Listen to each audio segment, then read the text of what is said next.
vais vous présenter Laetitia Naï qui est ici avec moi.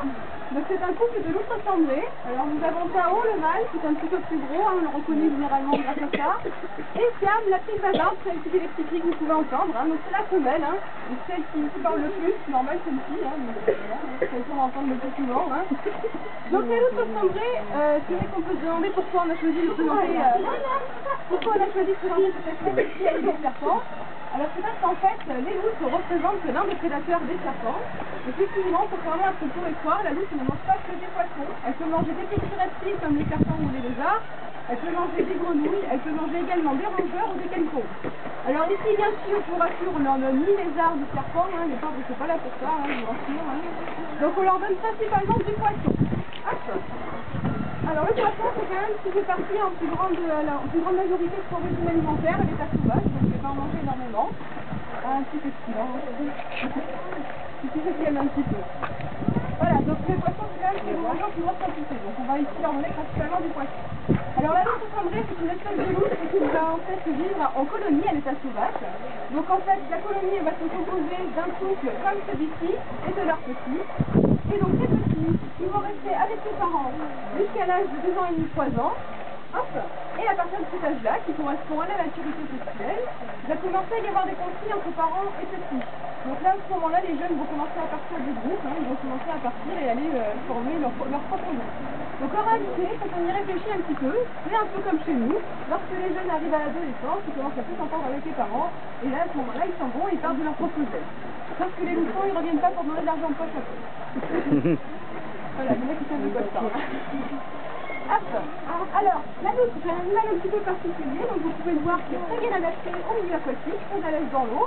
Si bien adapté que lorsque l'homme a découvert cet animal, il a d'abord pensé que c'était un poisson. Et en général, quand on rencontre une loutre avec un sauvage, c'est très craintif comme animal. Elle va partir, elle va onduler dans l'eau très rapidement, et quand on ne sait pas vraiment à quoi on va faire, c'est de faire penser à un poisson. Alors bien sûr, c'est un mammifère, ça je pense que vous le savez tous. C'est un mammifère un petit peu particulier. Il fait partie de la famille des mustélidés.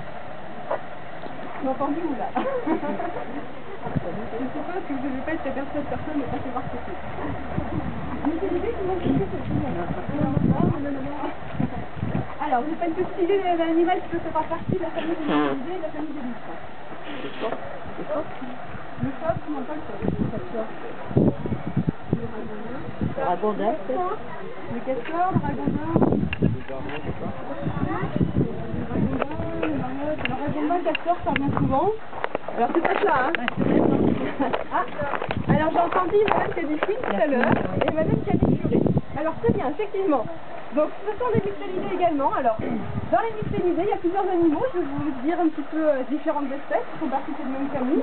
Alors vous avez par exemple le blaireau, la fouine, comme vous disiez, la martre, la belette, l'hermine, le furet, le putois, voilà.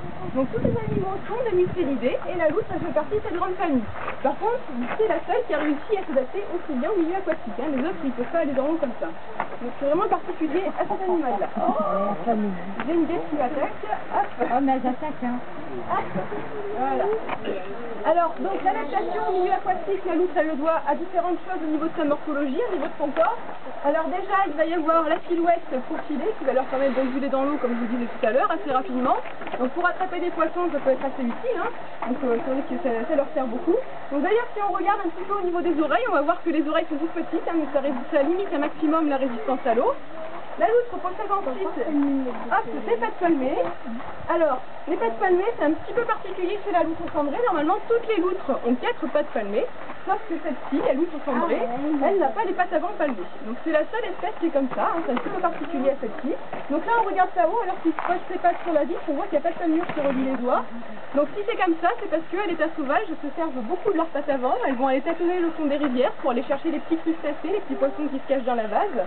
Et le fait qu'elle n'ait pas de palmure, ça les rend plus agiles et aussi plus sensibles au toucher. Hop. Donc la loutre possède également une fourrure qui est très épaisse.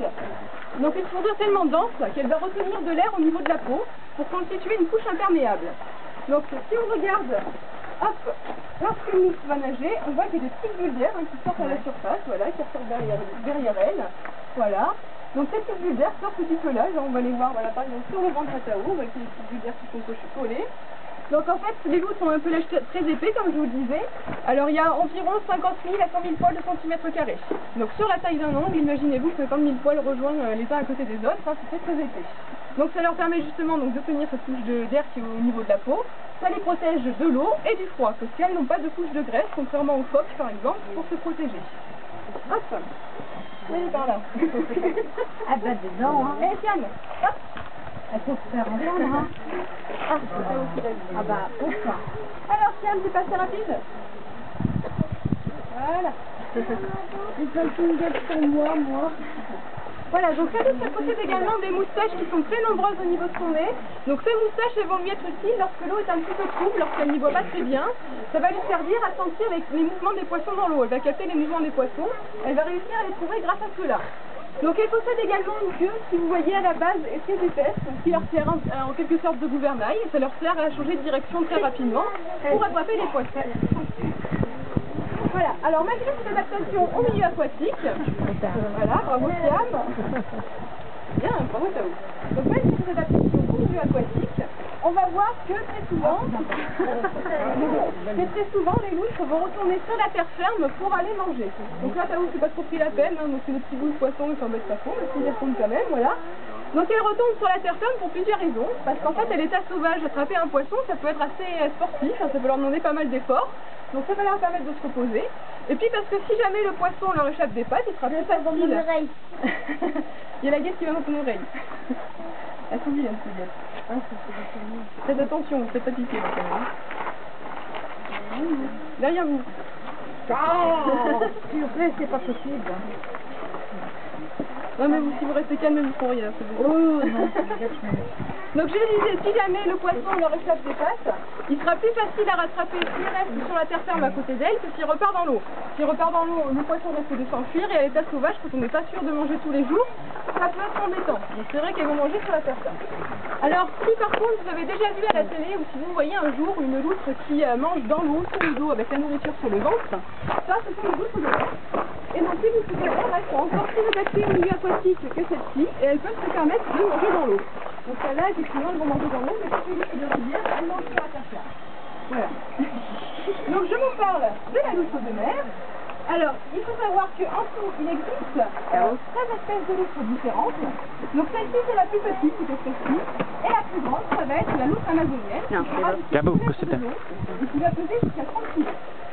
Donc celle-ci, elle est vraiment très très imposante. Hein. D'ailleurs, on l'appelle également la loutre géante. Hein. On comprend pourquoi. Hein. C'est vrai que celle-ci, elle est vraiment très impressionnante. Voilà. Donc entre ces deux opposés, il existe un intermédiaire. Donc c'est notre loutre à nous, notre loutre française, notre loutre européenne, qui elle fait entre 70 cm à 1 mètre et qui fait jusqu'à 10 kg. Donc celle-ci, cette loutre-là, on va l'appeler également la loutre commune, parce qu'il y a quelques années de ça, c'est un animal très très répandu dans les partout. Malheureusement, on les a chassés beaucoup pour leur fourrure, c'est très recherché, aussi parce qu'on les accusait de manger trop de poissons. Donc maintenant, c'est un animal qui est en grande danger, qui est en disparition, il faut le protéger. On en a fait beaucoup, hein, malheureusement. Donc en fait, c'est vrai que l'évolution de ces animaux est, on pourrait dire, un petit peu compromise, puisque vous l'avez vu, elles sont très liées au milieu aquatique, et que malheureusement, de nos jours, pour trouver un milieu aquatique sain et sans pollution, c'est de plus en plus dur. Donc c'est vrai que le milieu de l'eau est un milieu indispensable à la survie de beaucoup d'espèces, y compris la nôtre, on a tendance à l'oublier. Donc c'est vrai qu'il faut y penser un petit peu. Voilà, donc j'espère que vous avez apprécié la présence de nos amis. Alors ici les loutres sont nourries sur 3 repas différents la journée, donc celui-ci est présenté en public pour que vous puissiez les voir, parce que sinon c'est vrai que comme elles sont un petit peu flemmardes, elles se reposent au soleil et on les voit pas forcément beaucoup. Et donc c'est vrai que là c'est vraiment l'occasion favorite pour pouvoir venir les observer. Voilà, donc elles auront un autre repas ce soir, si vous les voyez qui réclament de la nourriture, ne vous inquiétez pas pour elles, elles vont encore à manger ce soir. Vous pouvez observer par vous-même qu'elles sont très maigres et elles sont prêtes à mourir de faim. Voilà. Donc si vous avez des questions, surtout n'hésitez pas. Oui. Alors il n'y a pas vraiment de période particulière pour la reproduction, il peut y avoir 2 sorties dans l'année, et ça peut être 4 semaines. Oui, voilà, des questions? Une abeille. Oui, il y a encore les guêpes qui nous poursuivent. Ce n'est même pas des abeilles, c'est des guêpes. Elles vont en poursuivre, parce que les guêpes, elles font n'importe quoi. Une autre question? Bah agressif, je dirais pas jusque là, ça a son petit caractère quand même. Hein. Donc quand elles mangent des poissons, pour vous donner une idée, si on leur donne un poisson entier, elles le mangent en entier. Donc elles vont broyer le crâne, les arêtes, tout ça, elles vont tout manger. Donc elles ont des bonnes petites dents, elles ont une bonne mâchoire. Et par exemple, il devient fiable lorsque le matin je lui apporte à manger, je lui donne pas assez rapidement, le poil m'attrape et va du pantalon, elle